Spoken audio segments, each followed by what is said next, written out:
Hello and welcome to Go Green. My name is Richard Mullen. I'm your host for today.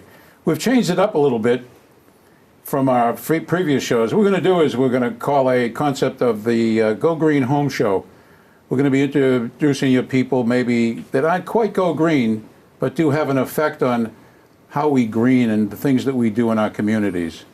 And I've got a really interesting guest, and I'm glad that he could be here. My guest today is Ross Panakopoulos, and he's the instructor at Triad Driving Academy.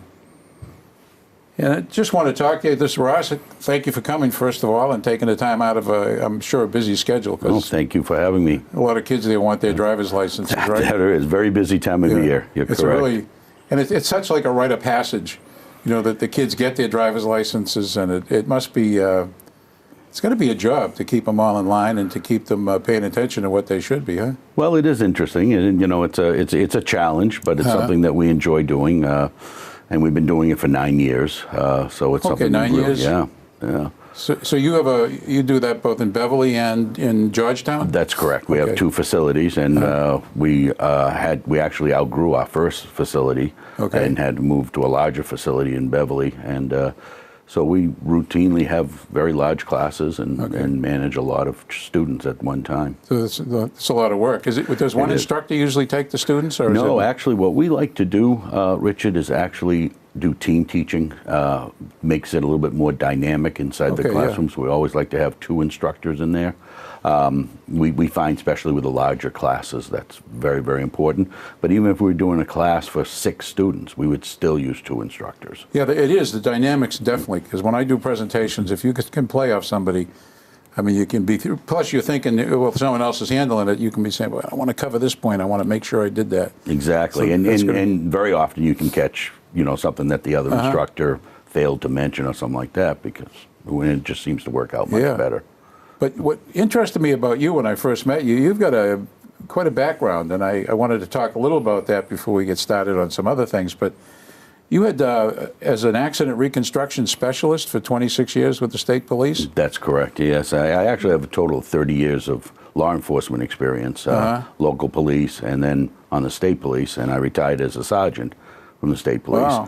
Wow. But while I was on the state police, very early in my career, I specialized into accident reconstruction, which meant I had to receive about an additional 800 hours worth of training in the field of accident investigation and reconstruction. Once I achieved that, I then began reconstructing fatal crashes and serious injury crashes up and down the North Shore, unfortunately, obviously. And over the course of 21 years, I personally reconstructed over 400 car crashes, probably involving about 600 deaths. And that kind of was the reason why we wanted to start a driving school, because we just saw so many teenagers being killed in these car crashes. And then when my own children went through driver's ed, I just realized that a lot of these schools do not take it seriously. The importance of traffic safety and the importance of that would be a really interesting perspective if you think of it, after you have seen the results and how, I mean, it's milliseconds. You know, an accident happens in just a millisecond. So do you feel as though, I mean, that perspective, that must give you, what do you think is different in your teaching style? Because you've seen it, you had the experience. I mean, do you feel yourself as does that change at all the way you present this to the kids? I think it does. And I think it also changes the way our students perceive it, because the students know that most of our classes are taught by police officers in the classroom setting. Oh, is that right? Yes, and whether they're local or state police, we have a retired lieutenant, retired sergeant from the state police, and a retired sergeant from a local police department. And I think the students realize that what we're saying, we know firsthand. Sure, practice, right? Right. It's not we're associating something that happened to somebody else.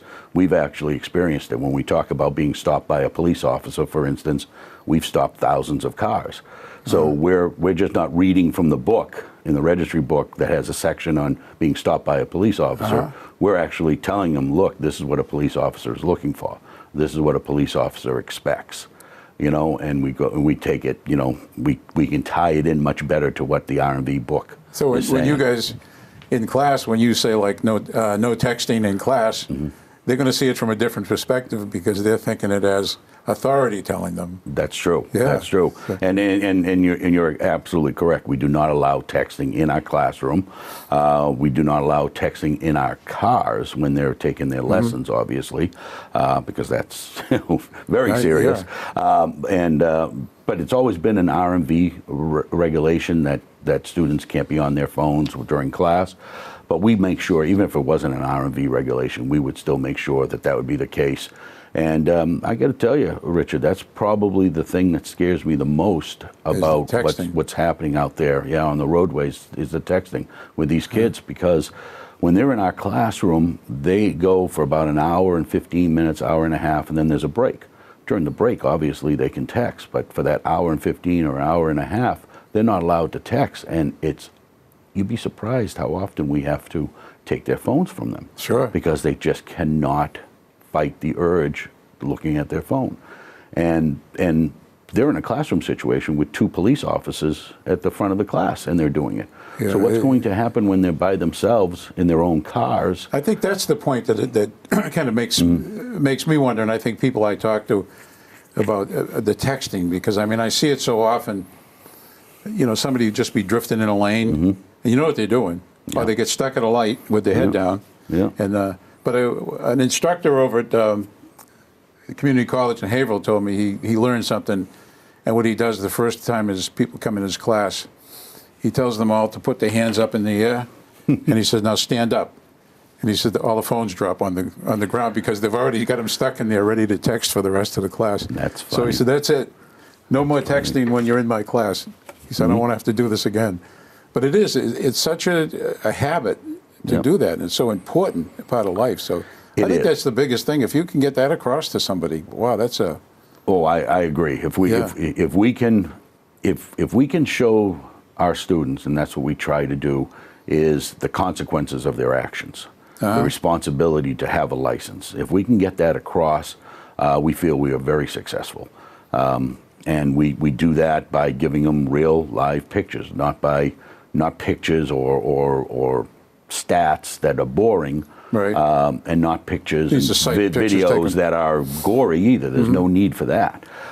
Just try to explain to them that these things happen to everyday people and students of their ages all the time, and it is the highest rate of crashes is up to 26 years old. So they're going to be involved in these crashes at some point, whether they're a driver or they're a passenger. And that's another thing. Parents can be very strict with their own children on how they behave within their car, but then they're getting into a friend's car, and maybe that parent of that friend isn't as strict, and the rules go out the window, unfortunately. Yeah, and it is hard, I think, that peer pressure when you're sitting in a car and you're 16 and a half years old and someone else is 18 years old. You don't want to say anything. Yep. And I think that's part of the thing is to be able to speak up, I guess. Yeah, peer pressure is amazing, and I always tell our parents at a parent class. I said several years ago I had heard an interview on, I believe it was a radio station, and they were interviewing a woman that was 105 years old, and the interviewer said, "What's the best thing about being 105?" And she said, "No peer pressure." And I tend to agree, especially with children at that age, 16, 17, 18-year-old. That's huge peer pressure. Yeah. When you mention it now, do you have any interaction with older drivers, like people who are getting to the age where they have to be retested? Or I know there's, if they have an accident, sometimes the RMV will send them up for training. Is that correct? Yes, that is correct. The RMV changed a lot of things, both on the end of junior operators and also on elderly drivers.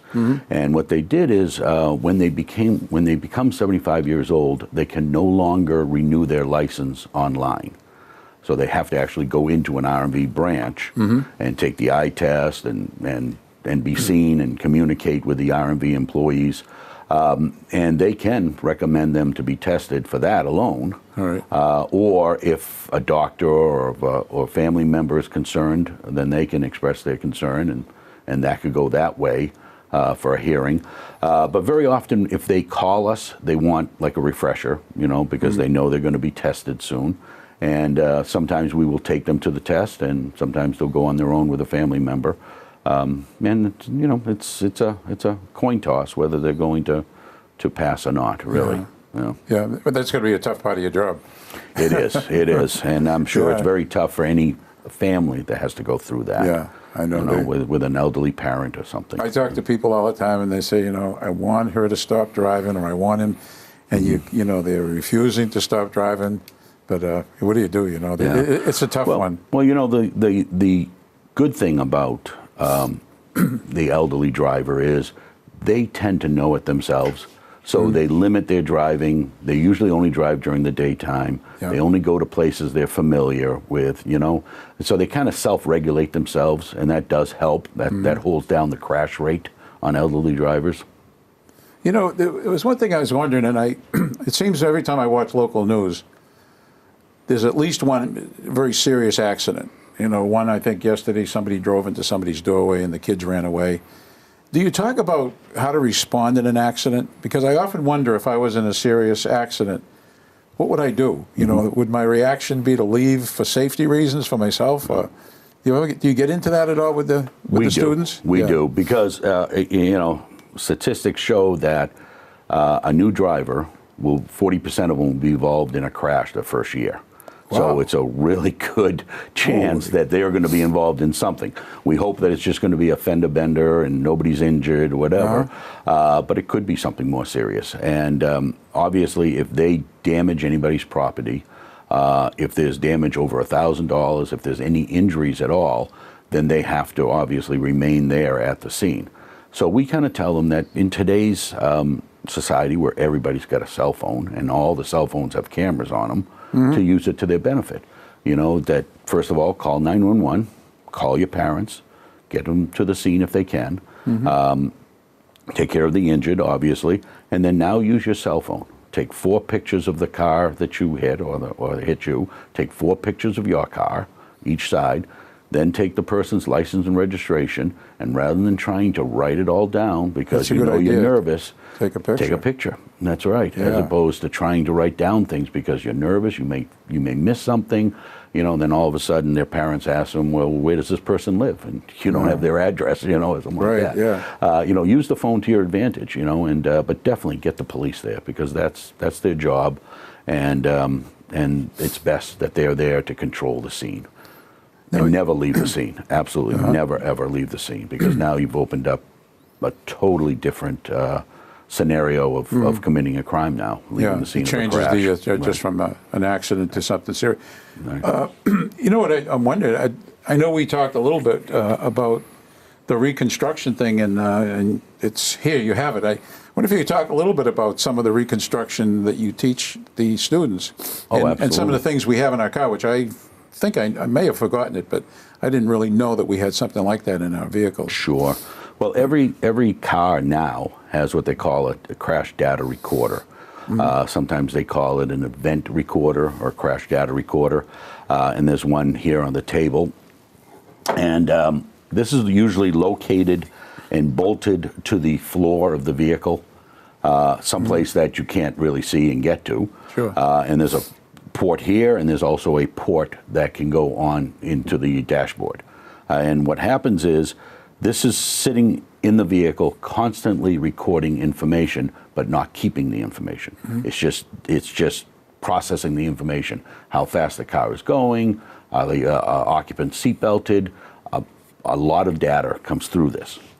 Now, if the vehicle is in a near crash situation or is involved in a crash, then it captures what's happening so that it can figure out whether to deploy the airbags or not. And that's its main function, is airbag deployment. Now, with a warrant, the police can get that information from there. The courts have ruled that that is the property of the owner of the car, but again, with a warrant, they can seize the information off that, and they can then use that if they need to prosecute the case against a person. If they want to find out if a person was speeding or not, that will give them the speeds and stuff like that.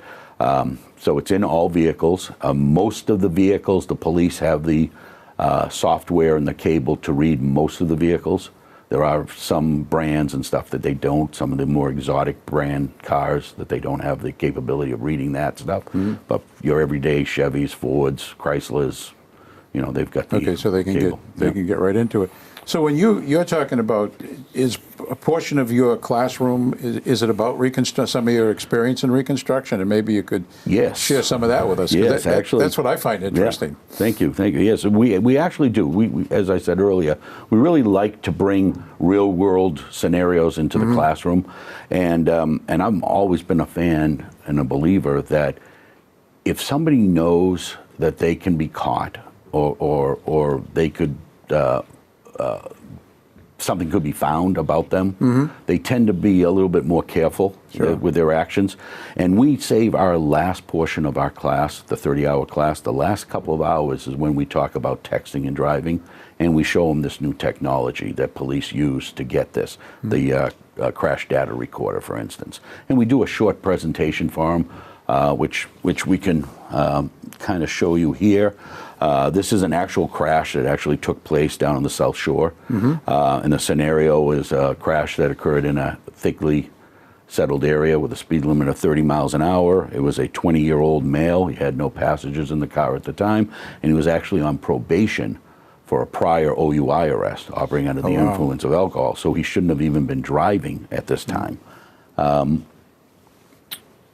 we kind of show the opposite side of the roadway, because this was the fence that he hit, but on the opposite side. And he took down some 400 feet of that fence.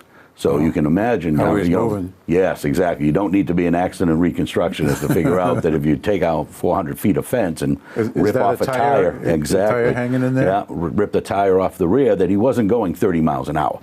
Right. So, so the police, obviously, that sparked their attention, and then now he's 20 years old. This is his vehicle at final rest on its roof, and there's a beer can. Wow. And again, this would be his second OUI offense. So what would you estimate roughly that they would be going at that speed? Well, I mean, you got to figure that without knowing the information, if I had just gone to the scene, I would say they're in excess of 60 miles an hour, double the legal speed limit, I would say, easily. But as we go through the investigation, we find out that his exact speed. Okay. And we also wanted to know, the police also wanted to know, did he, was there some other distraction? Why did he drift off the road? Was it just merely speed? Or was it something else? And so, like, if, in a case, you could actually go and get the phone records and find out if he was texting right at that approximate time. Right, exactly. And boil it down to a... And there it is. So his phone had come out in the crash. He was injured, so he was transported to the hospital. Right. So we actually took the phone, and with a warrant, again, they need a warrant to get the information from the phone, and they need a warrant to get the information from the crash data recorder. Okay. So the police want to know various things, you know, where, if he was drinking, what he was doing, all those. Those are the unknowns. So we did find out, looking at some of the evidence, that the crash happens at 8:35 p.m. And that he probable cause for drunk driving. They have the can. They subpoenaed his blood records from the hospital and found out that he was a .19, which, being under the age of 21, you are considered legally drunk at a .02. Oh, wow. So we're, as adults, are .08, so that's twice of what an adult limit is. And then we can, the police can also get the record of the text messages coming and going. And this is all the incoming messages. Oh, right at that time? Yes, right at that time. And the reason they're color-coded is because these are all different people he was talking to. And the last one that goes unread is right at 8, let me see, it would be 8:33. That's universal time code, so it's 4 hours difference. So where it says 12:33, it's actually 8:33. And we know the crash happened right around 8:35, according to a 911 call. So so that's some evidence that he was not reading his text at that time. So what was he doing? He was actually sending a text, which should be the next slide.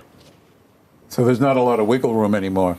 No, I mean, not at all. I mean, when you think of it, they can catch you right down to the, almost to the minute, to the seconds. And here it is. Yeah. He sent a message at 8:33. Okay, to somebody. So obviously he was distracted. Now, how about his speed? Now, we know he was drunk. We know he was texting and driving. What was his speed? What does that tell us? Well, this is what the crash data recorder is going to show us in a minute. Okay, so this is this box that you showed us. Yes, correct. And so they can go in and just that kind was of his download actual that, huh? one. Yeah. And you can see it's very small. They're nearly indestructible.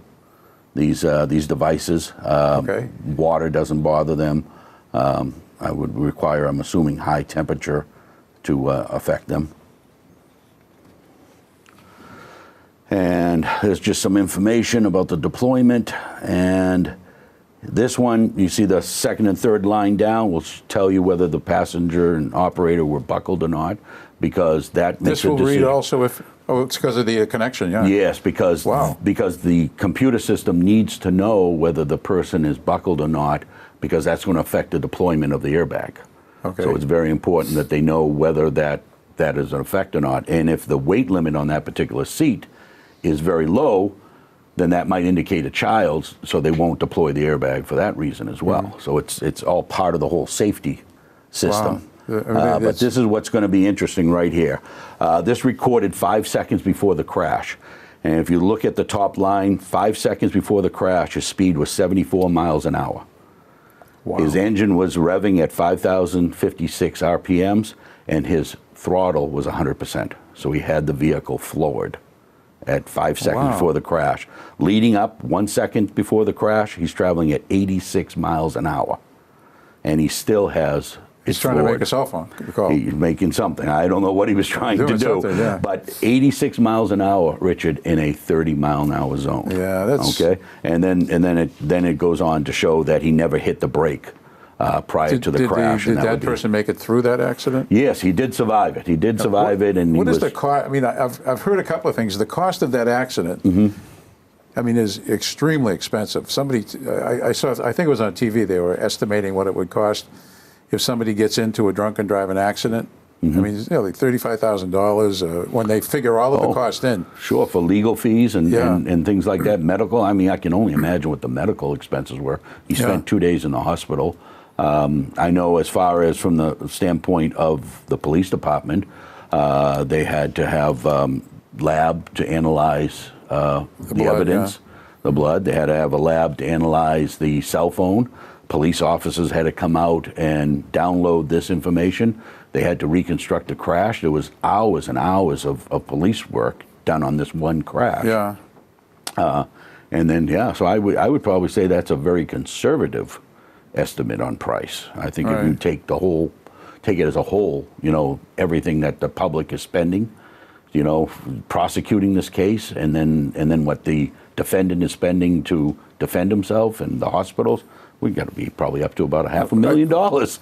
What about when you think of it? What a great deterrent if you're a student and you can see how close they can get to you and how they can track this thing right down to the seconds and the minutes.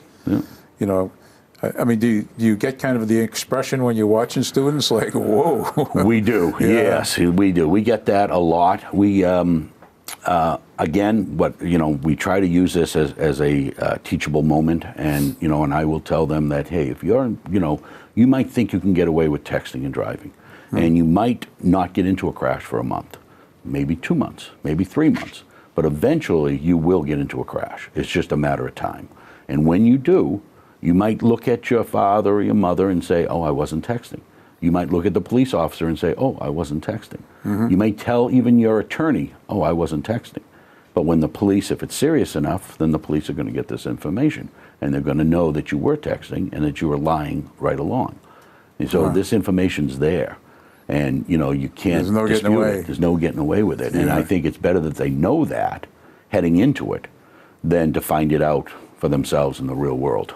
Because even I think even with the kids when they start driving, it's pretty expensive for them. What is there, $1,000 fine if they get in an accident or get something, a speeding ticket or something? Yes. Well, During- actually, from age 16 and a half to 18, they're considered a junior operator. And every state in the country has what they call a junior operator law. So in Massachusetts, during that time period, they have increased penalties, and one of them would be for speeding. So a first-time speeding offense, if they're convicted or they pay the ticket, will cost them 90-day loss of license. They have to retake their permit test. They have to retake their road test, so that's registry costs of about $85. They have to take 2 attitudinal retraining classes, and that would be about $300. So if you're keeping track of this, we're already up to about $500 with the ticket and everything. Their insurance is going to be affected for 7 years, and then when they go to renew their license, there's a reinstatement fee of $500. So when you add it all up, it's going to be well over $1,000 for their first speeding offense. So this must be an integral part of your when you have the parents in for 2 hours. That's correct. I mean that's one good deterrent when they start thinking money-wise. You're right. This is a real eye-opener for a lot of parents. They have, I think, no idea of the consequences of even one speeding ticket with their child. And I used to teach the offenders program when I was on the state police. And at one time, when this law first came into effect back in 2007, the state of Massachusetts was suspending 120 junior licenses every week. Okay. 120 a week. So they all had to go through these programs. They all lost their licenses, and they were all paying $500 reinstatement fees. Think of that, 120 in Massachusetts per week. It's an awful lot of licenses being suspended. Yeah, a lot of time too, court time too. A lot of court time. Yeah, tying up court times. Sure. So, I mean, this can be expensive. So I think the idea of, I guess I like the idea anyhow, where you folks are all coming from law enforcement, and you can really share that with people, because that's important stuff. I mean, my problem, I see, and I guess I don't want to be acting too old, but as I drive along, I noticed, I don't know whether it's me or there's an increase in tailgating. People coming up like within a couple of feet of you. Might be where I live, because we live in a strange 97 into Georgetown area, and it's kind of, you got to go slow. But I think of it, and people come right up to you. They only get a few feet, and anything runs in front of me, I'm going to stop, and they're going to be right on my tail. So, I mean, are those the things, I mean, you really get into the kids when you're talking about them? Oh, about absolutely. Things like tailgating and Well, drifting lines? If you think about it, tailgating is a form of road rage, right? It's a form of aggressive driving. Right, It's an attitude, right? But when we're out in the cars with our students, obviously, you know, we try to tell them the importance of leaving distance between you and the car in front of you. And the rule of thumb is, you know, if you're on secondary roads like this, city streets, you should have about 2 seconds between you and the car in front of you. So when the car passes something, you count slowly. And how many feet is that roughly? I would probably say, and again, we don't go by the feet, but I would say about 60 feet back. And when they're on your rear end like that, and up on the highway, it should be like more like 4 seconds. And then when they stop behind a vehicle at a stoplight or something like that, they should be able to see the rear tires of the car in front of them on the pavement. So they should be that far back so that you can see that, because if something should happen to that car, they can get around the car. Or if they get rear-ended, hopefully they don't get pushed into this vehicle. And that's all part of the driving training. It's all part of our driving lessons, sure. Well, no, that's what you've told me today is pretty amazing, and I'm kind of I have to think about this, you know, but it is an expense, and I think it's great. We're almost out of time, but is there anything that you can recommend to people, you know, if they wanted to get in touch with you? Do you do community education programs? Is that something that you do? I mean, especially with your background. We certainly do, sure. We try to get as much involved as we can in the communities we're in and the surrounding communities. So we do. We'll go out to events, public speaking at high schools and things like that.